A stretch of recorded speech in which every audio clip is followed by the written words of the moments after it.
സത്യത്തിൽ ഈ കാസ തീവ്രവാദികളുടെ സൂക്കേടിനു പറ്റിയ ചികിത്സ നമ്മുടെ നാട്ടില് എവിടെയെങ്കിലും ഉണ്ടോ എന്ന് എനിക്കറിയില്ല.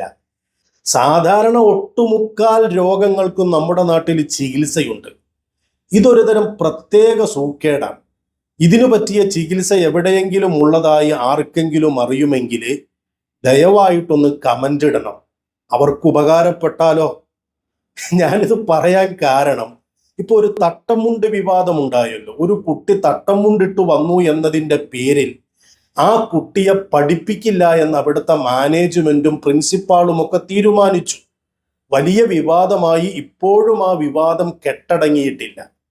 ആ വിവാദം തുടങ്ങിയ സമയം മുതൽ ആ സ്കൂളിനെയും അതിൻ്റെ മാനേജ്മെന്റിനെയും ഒക്കെ ന്യായീകരിക്കുകയും അനുകൂലിക്കുകയും ചെയ്യുന്ന ആളുകൾ പലപ്പോഴായി പറഞ്ഞു കേട്ട ഒരു കാര്യം, നിങ്ങൾക്ക് തട്ടം മുണ്ടിട്ട് പഠിച്ചേ പറ്റൂ എന്ന നിർബന്ധമുണ്ടെങ്കിൽ TC വാങ്ങിയിട്ട് അങ്ങനെ പഠിപ്പിക്കുന്ന സ്കൂളിൽ കൊണ്ടുപോയി ചേർക്ക്. വെറുതെ എന്തിനാ പ്രശ്നമുണ്ടാക്കുന്നത് എന്നാണ്. കാസയും അത് പറഞ്ഞിട്ടുണ്ട്. അവരുടെ ഫേസ്ബുക്ക് പോസ്റ്റിൽ കാണാം, സ്വന്തം മക്കളുടെ വിദ്യാഭ്യാസത്തെയും ഭാവിയേക്കാളും വലുതായി മതത്തെ കാണുന്നവർ TC വാങ്ങിപ്പോകട്ടെ, മറ്റു കുട്ടികൾക്കെങ്കിലും സ്വസ്ഥമായി പഠിക്കാമല്ലോ. അപ്പൊ കാസയ്ക്കും ആഗ്രഹമുണ്ട്. തലയിൽ തട്ടം മുണ്ടിട്ട് പഠിക്കണമെന്ന് ആഗ്രഹിക്കുന്ന കുട്ടികൾ ഉണ്ടെങ്കിൽ ഇത്തരത്തിലുള്ള സ്കൂളുകളിൽ നിന്ന് TC വാങ്ങി അവർ പോകട്ടെ എന്ന്.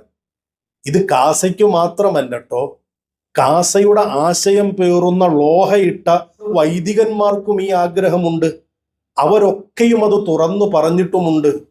അപ്പൊ ഇങ്ങനെ ഒരു സാഹചര്യത്തില് ഇവരൊക്കെ ആഗ്രഹിക്കുന്നത് തട്ടം മുണ്ടിട്ട് വരുന്ന കുട്ടികൾ അവിടെ പഠിക്കണ്ട, TC വാങ്ങി പൊക്കോട്ടെ എന്നതാണ്.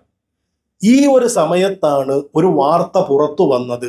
ബഹുമാനപ്പെട്ട നമ്മുടെ സമസ്ത തട്ടം മുണ്ടിട്ട് പഠിക്കാൻ അനുവദിക്കാത്ത മാനേജ്മെന്റിന്റെ കണക്കെടുപ്പ് നടത്തുന്നു എന്ന വിവരം. ഇപ്പൊ സത്താർ പന്തല്ലൂരിനെ പോലെയുള്ള ആളുകൾ അത് സ്ഥിരീകരിക്കുകയും ചെയ്തിട്ടുണ്ട്. പക്ഷേ എന്തിനാണ് ഇങ്ങനെ ഒരു കണക്കെടുപ്പ് എന്ന ചോദ്യത്തിന് മറുപടി പറഞ്ഞതായിട്ട് അറിയില്ല. എന്തായാലും ആ വാർത്ത പുറത്തു വന്നപ്പോഴേക്കും കാസ ഉടനെ തന്നെ ഫേസ്ബുക്കിൽ വേറൊരു പോസ്റ്റ് ഇട്ടു. സമസ്തയുടെ സത്താറെ അധികം വിരട്ടരുത്, നിങ്ങൾ ഹിജാബ് അനുവദിക്കാത്ത ക്രിസ്ത്യൻ മാനേജ്മെന്റ് സ്കൂളുകളുടെ കണക്കെടുത്ത് അവ ബഹിഷ്കരിക്കാൻ ആഹ്വാനം നടത്തിയാൽ ഹലാൽ ഉൽപ്പന്നങ്ങൾ വിൽക്കുന്ന കടകളുടെയും വ്യാപാര സ്ഥാപനങ്ങളുടെയും ഹോട്ടലുകളുടെയും ജില്ല തിരിച്ചുള്ള കണക്കുകൾ എടുത്ത് അവ ബഹിഷ്കരിക്കാൻ ഞങ്ങളും ആഹ്വാനം ചെയ്യും.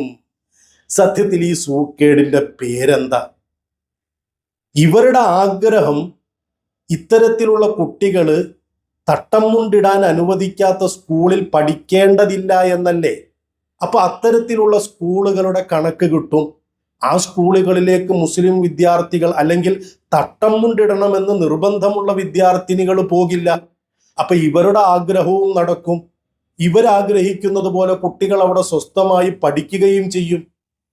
അതിനു പറ്റിയ ഒരു പണി സമസ്ത എടുക്കുന്നു എന്നറിഞ്ഞപ്പോഴേക്കും ഉടനെ അവരെ ഭീഷണിപ്പെടുത്താൻ, ഹലാല് ഹോട്ടലുകളുടെ കണക്ക് ഞങ്ങൾ എടുത്തു പുറത്തു വിടുമെന്ന്. ഈ രോഗത്തിന് ചികിത്സയുണ്ടോ?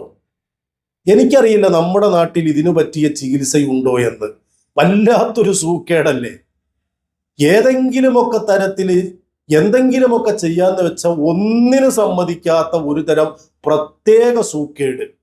ഇവരുടെ ആഗ്രഹമാണ് തട്ടം മുണ്ടിടാത്ത കുട്ടികൾ അവിടെ പഠിക്കണ്ട എന്നത്.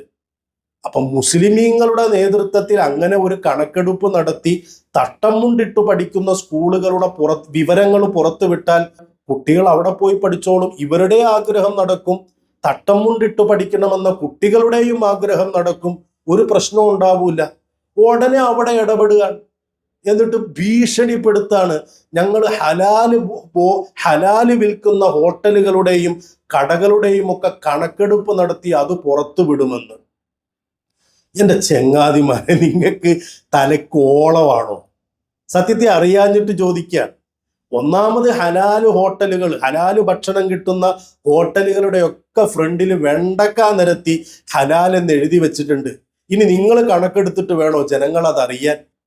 അല്ലെങ്കിൽ തന്നെ നിങ്ങൾ ആഹ്വാനം ചെയ്ത ആരത് പരിഗണിക്കാനാണ്? നിങ്ങളുടെ താല്പര്യവും അജണ്ടയും ലക്ഷ്യവും ഒക്കെ ഇവിടത്തെ ക്രിസ്ത്യാനികൾ വരെ തിരിച്ചറിഞ്ഞില്ലേ? നിങ്ങളെ അനുകൂലിക്കുന്ന വർഗീയത തലക്ക് പിടിച്ച കുറച്ച് ആളുകൾ ഉണ്ടാവും. അവര് മാത്രമല്ല ക്രിസ്ത്യാനികൾ, പുറത്ത് വേറെയും ക്രിസ്ത്യാനികളുണ്ട്. പിന്നെ ഒരു കുഴപ്പമുണ്ട് കേട്ടോ ഇവന്മാർക്ക്. ഇവരുടെ ആശയം അനുകൂലിക്കാത്ത ക്രിസ്ത്യാനികളൊക്കെ ജിഹാദികളാണ്. അത് ലോഹയിട്ട വൈദികരാണെങ്കിലും കന്യാസ്ത്രീകളാണെങ്കിലും ഒക്കെ ജിഹാദികളാണ്. ഇവര് കുറച്ച് വർഗീയ ചിന്താഗതിയുള്ള ആളുകൾ മാത്രമേ സത്യക്രിസ്ത്യാനികളുള്ളൂ എന്നാണ് ഇവരുടെ ധാരണ. ആര് വില വെക്കാനാണ്? അപ്പൊ നിങ്ങളുടെ ഒരുതരം പ്രത്യേക സൂക്കേടാണെന്ന് ഈ സമൂഹം തിരിച്ചറിഞ്ഞു കഴിഞ്ഞു. ഞാൻ അങ്ങനെ ഇവരുടെ സൂക്കേട് ഇപ്പൊ എന്താണ്? ഒന്നിനു സമ്മതിക്കാത്ത ഒരുതരം പ്രത്യേക സൂക്കേട്. ഇതിന് കാരണം എന്താണെന്ന് അറിയാൻ വേണ്ടിയിട്ട് ഇപ്പോ എല്ലാവരും ആശ്രയിക്കുന്നത് ChatGPT, ജെമിനൈ പോലെയുള്ള AI-കളല്ലേ. ഞാനിപ്പോ ജെമിനൈയോട് ചോദിച്ചു എന്താണ് ഈ കാസ എന്ന് പറയുന്ന സംഘടന. അപ്പൊ അതിന്റെ കുറെ കാര്യങ്ങളൊക്കെ ജെമിനൈ ഇങ്ങനെ വിശദീകരിച്ചു തന്നു. അത് ഉണ്ടാക്കിയത് ആരാണെന്നും പറഞ്ഞു. അപ്പൊ കെവിൻ പീറ്റർ എന്ന് പറയുന്ന ഒരാളാണ്. അപ്പൊ ഞാൻ ചോദിച്ചു ആ കെവിൻ പീറ്ററിനെ കുറിച്ച് എനിക്കൊന്ന് കൂടുതൽ പറഞ്ഞു തരാമോ എന്ന് ചോദിച്ചപ്പോ ജെമിനൈ ഇങ്ങനെ നിരത്തുകയാണ്. ഞാനല്ല കേട്ടോ, ജെമിനൈ ആണ് പറയണത്. ഇനിയിപ്പൊ എന്റെ പേരിൽ കേസ് കൊടുക്കാനൊന്നും നടക്കണ്ട. ഈ പറയപ്പെട്ട ആൾ ഇങ്ങനെ ഒരു സംഘടന രൂപീകരിക്കാനും ഇങ്ങനെ വർഗീയത പറയാനും ഒക്കെയുള്ള കാരണം എന്താണ്? ജെമിനൈ പറയണത് കേട്ടു നോക്ക്. സ്വന്തം മകൾ ഒരു മുസ്ലിം യുവാവിനെ വിവാഹം കഴിച്ച് കുടുംബം വിട്ടുപോയത് ലവ് ജിഹാദിന് ഇരയായതിനാലാണ് എന്ന് കെവിൻ പീറ്റർ വിശ്വസിക്കുന്നു.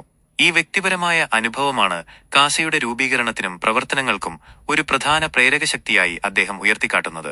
പ്രധാന ലക്ഷ്യങ്ങൾ. അപ്പൊ അതാണ് സംഭവം. മകള് ഏതോ ഒരു മുസ്ലിമിന്റെ കൂടെ ചാടിപ്പോയി. അതിന്റെ പേരിലാണ് ഇങ്ങനെ ഒരു സംഘടന ഉണ്ടാക്കിയിട്ട് എന്ത് കണ്ടാലും ലവ് ജിഹാദ്, ഏത് കണ്ടാലും ലവ് ജിഹാദ്, അങ്ങനെ അങ്ങ് പറഞ്ഞ് പരത്തി പാവം ക്രിസ്ത്യാനികളെ പേടിപ്പിച്ചും ഭീഷണിപ്പെടുത്തിയും ഒക്കെ ഇവരുടെ കൂട്ടത്തിൽ നിർത്താൻ. അപ്പൊ വ്യക്തിപരമായി ഉണ്ടായ ഒരു പ്രശ്നത്തിന്റെ പേരിലാണ് ഈ ചങ്ങാതി ഈ പണിയൊക്കെ ഈ നാട്ടിലെടുക്കണത്. ഇത് മാത്രല്ല കേട്ടോ, മൂപ്പര് വേറൊരു പണിയും കൂടെ ഒപ്പിച്ചിട്ടുണ്ട്. അതും ജെമിനൈ പറഞ്ഞതാണ്, ഞാൻ പറയണല്ല കേട്ടോ. കേസ് കൊടുത്തേക്കല്ലേ, ഇനി കൊടുക്കുവാണെങ്കിൽ ജെമിനൈക്കെതിരെ കൊടുത്തോ. സാമ്പത്തിക ക്രമക്കേട് ആരോപണം. കാസയുടെ അക്കൗണ്ടിൽ നിന്ന് വ്യാജ ഒപ്പിട്ട് പണം പിൻവലിച്ചു എന്ന പരാതിയിൽ കെവിൻ പീറ്ററിനും ജോയിന്റ് സെക്രട്ടറി ആന്റണി ജെൻസനുമെതിരെ കുറ്റപത്രം സമർപ്പിച്ചിട്ടുണ്ട്. വർഗീയ പരാമർശം. ഇതിന്റെ ഇടയിലേക്ക് കൂടി ഈ പണിയും നടക്കുന്നുണ്ടല്ലേ.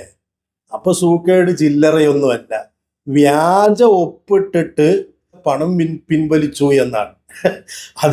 അത് വേറൊരാളുടെ പേരും കൂടി പറയുന്നുണ്ടല്ലോ, ജോയിന്റ് സെക്രട്ടറി ആന്റണി ജെൻസൺ. അയാൾക്കുമെതിരെ കുറ്റപത്രം കൊടുത്തിട്ടുണ്ട് എന്നാ പറയുന്നത്. എങ്ങനെയുണ്ട്?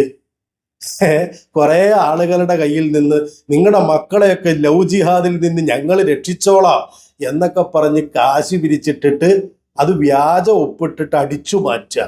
ഞാൻ പറയണല്ലോ, ജെമിനൈ പറയുന്നത്. എന്ന് മാത്രമല്ല, ഇവരുടെ ഈ തോന്യാസത്തെ ചോദ്യം ചെയ്യുന്ന ആരെങ്കിലും ഉണ്ടെങ്കിൽ അവരെ ജിഹാദികളുമാക്കും. അതും ജെമിനൈ തന്നെ പറയുന്നുണ്ട്. വർഗീയ പരാമർശങ്ങൾ. വിഴിഞ്ഞം സമരത്തിന്റെ പശ്ചാത്തലത്തിൽ ലത്തീൻ അതിരൂപതയിലെ ബിഷപ്പുമാർക്കെതിരെ ജിഹാദി ഫണ്ട് ആരോപണം ഉൾപ്പെടെയുള്ള വിവാദപരമായ പരാമർശങ്ങൾ അദ്ദേഹം നടത്തിയിട്ടുണ്ട്. സ്വന്തം കൂട്ടത്തിൽപ്പെട്ട ക്രിസ്ത്യാനിസത്തിൽപ്പെട്ട ഒരു വിഭാഗമാണല്ലോ ലത്തീൻ കത്തോലിക്കര്. അവരുടെ പുരോഹിതന്മാരെ കുറിച്ച് ജിഹാദികളാണെന്ന്. അപ്പൊ നമ്മൾ മുസ്ലിങ്ങൾ മാത്രമല്ല, നമ്മളോട് അനുകൂലിക്കുന്ന അല്ലെങ്കിൽ ഇവരുടെ ഈ ഒരു അസുഖം ഉണ്ടല്ലോ, ഒരു സൂക്കേടുണ്ടല്ലോ, അതിനോടൊപ്പം നിൽക്കാത്തവരെ ഒക്കെ ജിഹാദികളാക്കുന്ന ഒരു സ്വഭാവമാണ്. വല്ലാത്തൊരു സൂക്കേടല്ലേ.